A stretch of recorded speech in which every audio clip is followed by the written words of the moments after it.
Em uma pacata cidade do interior de Minas Gerais, a família Oliveira herdou uma antiga mansão colonial de um tio-avô falecido há décadas. A propriedade imponente e misteriosa ficava no alto de uma colina, cercada por um denso bosque de árvores centenárias. Ao chegarem, os Oliveira ficaram maravilhados com a beleza decadente do lugar, imaginando as histórias que aquelas paredes poderiam contar. Nos primeiros dias após a mudança, a rotina da família seguiu normalmente. As crianças exploravam os vastos corredores, enquanto os pais planejavam a reforma que daria nova vida à casa. As noites eram silenciosas, quebradas apenas pelo ocasional pio de uma coruja ou farfalhar das folhas ao vento. Contudo, à medida que as semanas passavam, uma inquietação começou a se instalar. Pequenos eventos inexplicáveis ocorriam, objetos mudavam de lugar durante a noite, portas se fechavam sozinhas, e uma sensação constante de ser observado perseguia os moradores. A princípio, tentaram racionalizar esses acontecimentos, atribuindo-os à imaginação fértil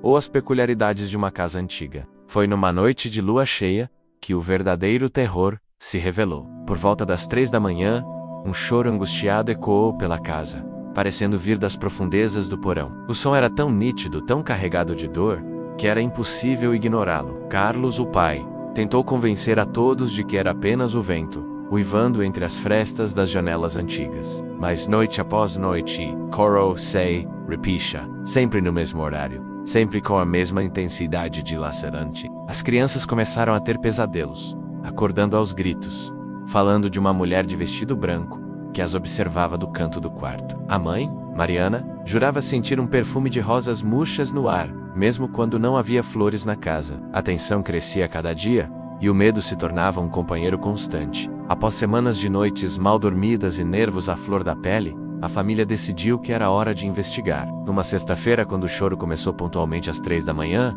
Carlos reuniu coragem e, acompanhado por Mariana, desceu as escadas rangentes que levavam ao porão. A pesada porta de madeira maciça gemeu ao ser aberta, revelando uma escuridão densa e um frio que parecia vir de outro mundo. O cheiro de mofo e umidade era sufocante. Carlos acendeu uma lanterna cujo feixe de luz tremia, refletindo o tremor de suas mãos. As paredes de pedra estavam cobertas de teias de aranha, e o chão de terra batida rangia sob seus pés. À medida que avançavam, o choro ficava mais alto, mais desesperador. O coração de ambos batia tão forte que parecia querer saltar do peito. Subitamente, a luz da lanterna captou algo. Um vulto branco ajoelhado diante de um espelho, antigo e quebrado. Era uma mulher. Seus longos cabelos negros caíam como uma cortina sobre o rosto, e seu vestido branco do estilo vitoriano estava manchado de terra e sangue. Ela soluçava, balançando-se para frente e para trás, suas mãos pálidas agarrando os cacos do espelho.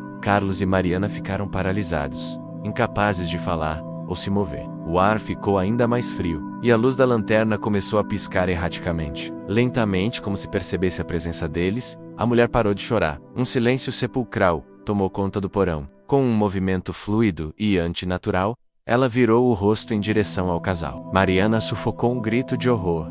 Onde deveriam estar os olhos da mulher, havia apenas vazios negros e profundos. Um sorriso macabro se formou em seus lábios pálidos, revelando dentes afiados e amarelados. Num piscar de olhos, a figura se ergueu, pairando a centímetros do chão. Sua boca se abriu num grito ensurdecedor, uma mistura de raiva e dor que fez as paredes do porão tremerem. Carlos e Mariana, tomados pelo pânico, correram em direção à escada, tropeçando e caindo no processo. Quando finalmente conseguiram chegar ao andar de cima e fechar a porta do porão, o grito cessou abruptamente. O silêncio que se seguiu era quase tão assustador quanto o grito. Ofegantes e trêmulos, o casal abraçou as crianças, que haviam acordado com um barulho. Naquela mesma noite, sem nem mesmo fazer as malas, a família Oliveira deixou a casa, jurando nunca mais voltar. Nos dias que se seguiram, tentaram contatar as autoridades locais e pesquisar a história da propriedade, mas encontraram apenas becos sem saída e olhares desconfiados dos moradores mais antigos da cidade. A mansão permanece abandonada até hoje,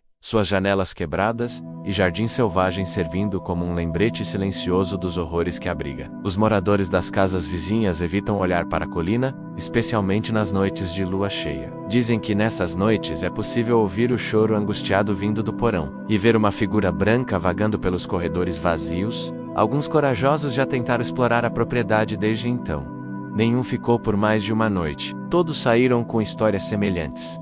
O frio sobrenatural, o choro na madrugada, a sensação de ser observado por olhos invisíveis. A lenda da mulher do porão se espalhou pela região, atraindo curiosos e caçadores de fantasmas. Mas ninguém conseguiu desvendar o mistério por trás da aparição. Quem era ela? O que aprendia aquele lugar?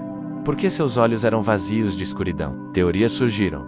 Alguns dizem que ela era a esposa do antigo proprietário, morta em circunstâncias misteriosas. Outros acreditam que seja uma bruxa, condenada a vagar eternamente pela casa que um dia foi seu covil. Há até quem diga que a mulher é apenas uma manifestação da própria casa, uma entidade maligna que se alimenta do medo de seus habitantes. A verdade, porém, permanece oculta nas sombras do porão. E talvez seja melhor assim, pois há segredos que, uma vez revelados, podem mudar para sempre aqueles que os descobrem, e nem sempre para melhor. Enquanto isso, a mansão na colina continua lá, silenciosa durante o dia, mas viva e pulsante quando a noite cai. Um monumento ao desconhecido, um portal para um mundo que poucos ousam explorar. E nas noites de lua cheia, quando o vento sopra entre as árvores e as sombras parecem ganhar vida, os moradores da pequena cidade fecham suas janelas e rezam para que o choro do porão não chegue até seus ouvidos, pois sabem que uma vez que se ouve o lamento da mulher sem olhos,